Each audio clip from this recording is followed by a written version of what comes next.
Michigan's Best, and we continue our series focusing on Michigan sugar, makers of Pioneer Sugar. And today I'm excited to introduce to you Kelly Scheffler, who is the Bay City factory manager. And he's going to talk to us a little bit about how sugar is made and what it's like managing a factory for Michigan Sugar. So Kelly, welcome. Well, thanks, Amy. Glad to be here. Now, before we get into how sugar is made, you actually have quite a family history with Michigan Sugar, don't you, Kelly? Yeah, my father started the industry before I was born, back in Minnesota. He worked for American Crystal for a number of years, and then ended up in Michigan when I was in grade school. He had over 40 years in the industry when he finally retired, and I started the industry in 1983, right out of high school, and I've worked at all the facilities except for Carroll at this time. So moved around quite a lot in my career, and I've got over 35 years in now myself. Wow, that's pretty impressive. And I heard that you might have a son that's now in the industry. Is that right? I do. My oldest son is a assistant sugar and foreman. He started in the apprentice program a number of years ago for a mechanic's position. And he's held a number of positions around here as well. So third generation. That's pretty awesome. What is it about Michigan Sugar that makes it such a nice place to work?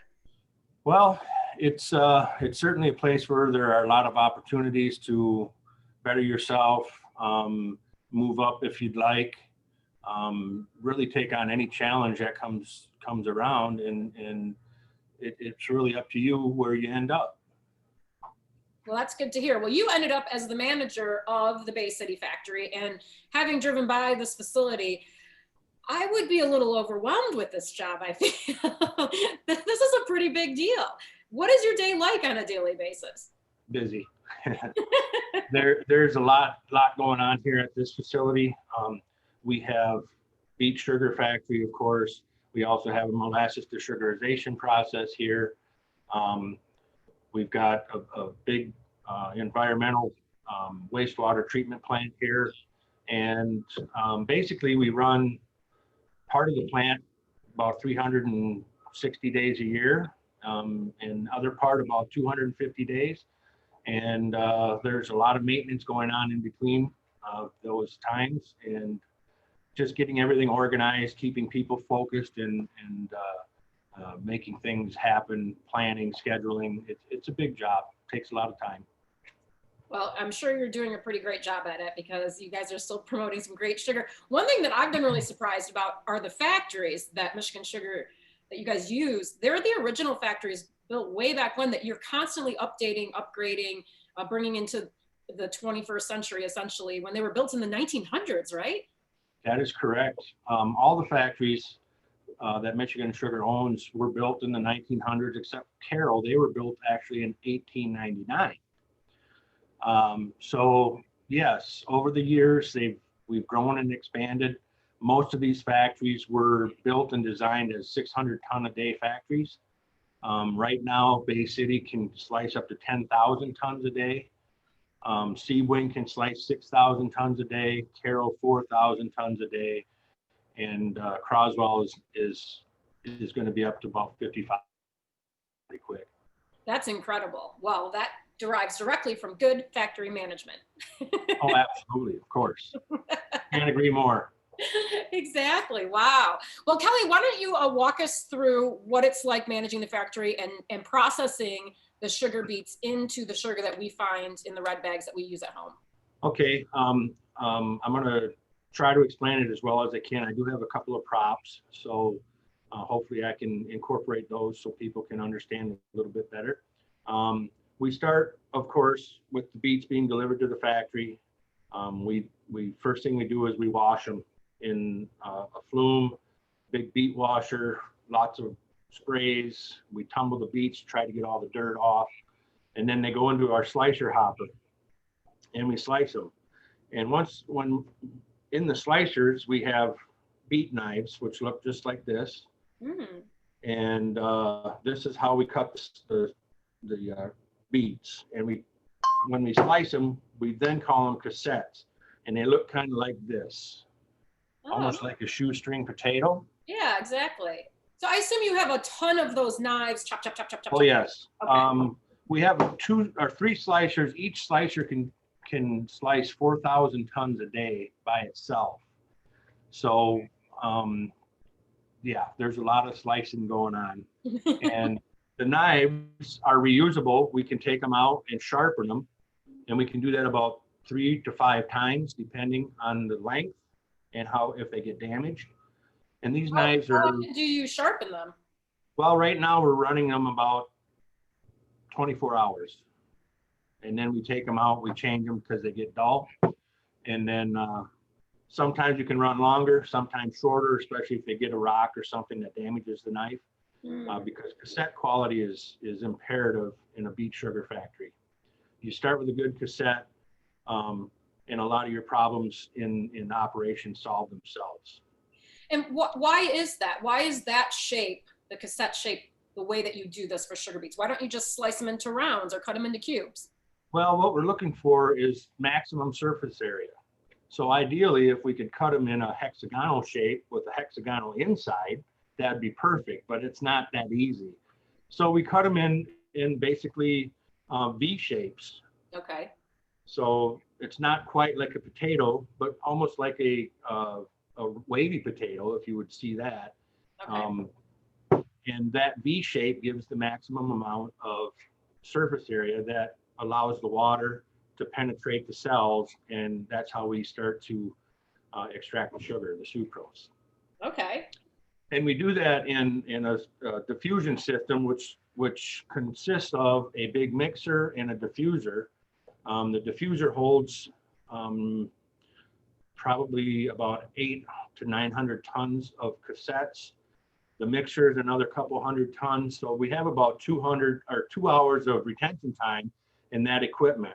And what we do is we give the cassettes, the sugar beet cells, the perfect environment to live in, which is a lot of water and a lot of warmth. So the cells then that are full of sucrose absorb the water, and then they expel the sucrose, and then we remove that juice, and that's what we use to make sugar. What Now, does the temperature have to do with having the cells release that sugar? it's all about permeability of the cells. That's just where they react the best. And we also control the pH so that we can denature them a little bit so that the cells stay together rather than just fall apart and make mush. So there's a lot of science to it. But Yeah, it all sure works. is. We can control all of it, and it all depends on conditions, beet conditions, weather conditions, temperatures, all kinds of things. So once we get the juice off, and we'll stop right there with that, then we have the pulp that comes out of the diffuser. The pulp, we just press the pulp and we get all the water out of it that we can, and then we dry that pulp and then we pelletize it. So when it's dried, it looks like this. Oh. These are just strips of cassettes that are dried down, and then we pelletize them into pellets. Ah, what do you do with those? Well, these are used mainly for animal feed. We have many customers that buy them, dog food companies, horse, cattle, all kinds of companies that buy these products and reuse them. Now, as pellets, these have to be reconstituted before they're fed.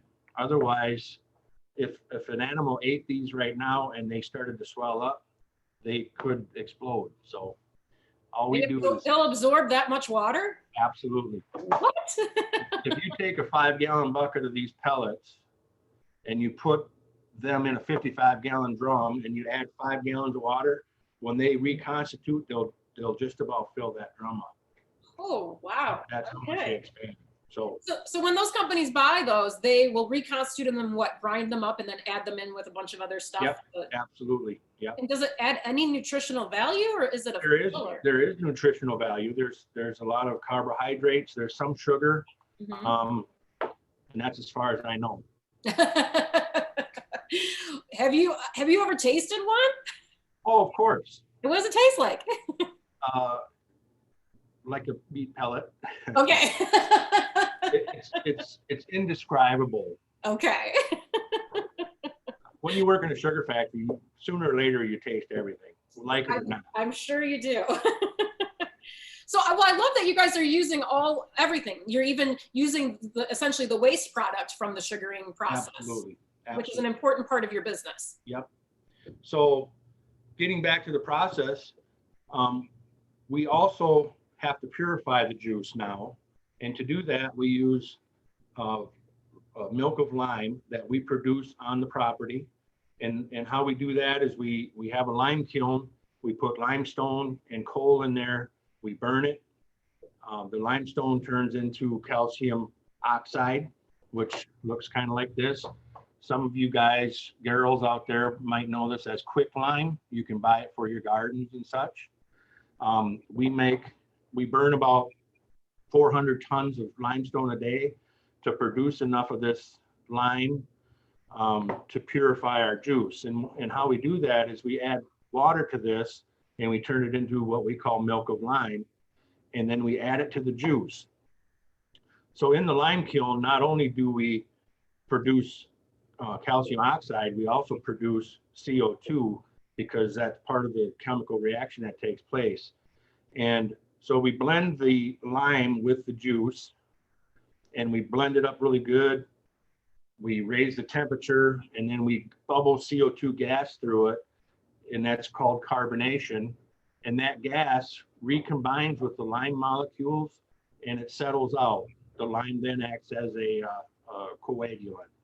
And when it settles out, it takes all the impurities out of the juice. So then we're left with. So it kind of like hugs itself onto the bad stuff in the juice, and that that is really interesting. Who came up with that idea? Who figured that out? So this process has been in place for hundreds of years, and it came from Europe, of course. And it's really the same process. We just have different technology. Gotcha. It's very cost effective. It works. And someday we may find a better way, but right now this is the best way. What do you do with the milk of lime and all the funky stuff it picks up when it's done? So good question, Amy. Thanks for asking. That lime we take and we filter it and we get all the sugar out of it that we can. That water, that sugar goes back to the lime kiln, which is what makes the lime into milk of lime. We call that sweet water. That lime that's left is basically a dry cake, and it drops out of these filters and it goes out into the backyard and onto our lime hill. And that lime is later conditioned, drying, and it's taken back to the fields for pH control. Oh, okay. Another co-product yeah. is used. We sell company-wide hundreds of thousands of tons of lime every year to growers, farmers, and anybody that's working with land to try to raise the pH and get it in good shape for crops. Okay. Okay, very cool. Now let's go back to the process. I keep interrupting you. I'm sorry. Oh, no, sorry, that's fine. So back to the process. Now we have juice. We have purified juice. We have filtered juice. We purify it, then we filter it. And then all we do is simply evaporate the water. So the juice looks like light tea or almost like a beer. It's that light with just a little bit of a tinge to it. When we start evaporating the water, and by the time we're done evaporating the water, it's going to be about the consistency of maple syrup. Okay. And it also gets darker. And all we're doing is evaporating the water and condensing the amount of sugar or sucrose that's in that syrup. And at that point, we call it supersaturated because there's enough sugar there that it'll actually start naturally crystallizing. So, of course, we don't want to wait around all day for that to happen. So we put that syrup into a vacuum pan where we boil the juice, and we add what's called fondant, which is just powdered sugar that we make on site to start the crystal growth. Now, there's a lot of science to this as well. That powdered sugar granule or crystal. We want them to be as close to the same size as we can when we feed it into the pan, so that all the sugar crystals grow the same size. The reason for that is when you go to wash the crystals, you want the crystals to be the same size so that the wash water goes through the crystals nice and easy and takes all of the remaining syrup with it. Okay. So if you don't, we had some storage tanks, and this is actually naturally grown crystals. That's big. That's like rock candy. And these would continue to grow as long as we had syrup around them forever. So a little bit different than what I've got in my red bag here. Yeah, a little different. That might not work in my pie. So once the sugar crystals come out of the vacuum pans, it looks kind of like this. These are sugar crystals that still have syrup on them. You can see the syrup in the bottom. Yeah. And all we do is we put the sugar into a centrifugal that uses centrifugal force to force the syrup off the sugar crystals, and we add hot water to wash all the syrup off. Now that syrup then is collected and it's reboiled, and it goes through another process where it's crystallized again and separated and then boiled a third time. So after the third time, we end up with a byproduct, which is molasses. It's just a real thick, heavy black liquid. This is used for pharmaceutical grade fillers. A lot of it goes for yeast production for the brewing process. And then we also here in Bay City have a facility here that can take more sugar out of this molasses. So we don't typically sell our molasses. We reprocess it before we sell it, but we also bring molasses from Carroll, Croswell, and Seawing here to process it as well. So that's the part of the process that runs basically year round. And now, how is that molasses there different from the molasses I use at home to bake oatmeal cookies? So this is beet molasses, which is all the impurities and whatever's left of the sucrose that we cannot extract sugar out of. Okay. So it won't hurt you if you eat it, but it's not very good tasting. It's kind of bitter. Now deer love it, and black bears really love it. Don't ask me how I know that. Don't ask me if I need to bake some black bears. But the molasses you use at home will be cane molasses, which is much sweeter and lighter. Okay. And more popular. In fact, that's how we make brown sugar. We use white granulated sugar, and we actually spray cane molasses on it to make it brown sugar. Oh, I didn't know that. Yeah. How do you make powdered sugar? I'm sorry? How do you make powdered sugar? Well, powdered sugar is granulated sugar that we run through a powder mill. It's a hammer mill that just grinds it up real fine. Really? We can grind it 6x, 10x, 12x, however fine you want it. Yeah. And then we add just a little bit of cornstarch to keep it from caking, and then we package it. It goes through a hammer mill. I did not know this. Yeah. This is fascinating. So the old hammer mills were literally screens and hammers, metal hammers, that would smash the crystals into certain size. But the new hammer mills, or the new powder mills, use the product themselves to break down. It's a lot less mechanical. It's more sugar slamming into other sugar crystals and breaking apart. So again, more technology, time goes on, better things come down the line, build a better mousetrap, all those things. So that's what you're doing every day there in Bay City. Every day. Kelly.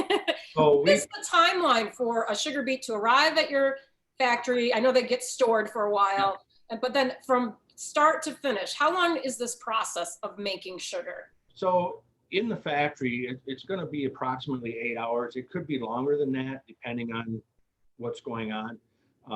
Once we get everything full of syrup and all the pans boiling and we're recycling, 8 hours is probably right about the time it's going to take. Once we wash the sugar in the centrifugals and It's now white sugar. All we do is we dry it, we cool it, and we put it in the silo. And then it can stay in the silo as long as it needs to before it's packaged. There's really no shelf life on sugar.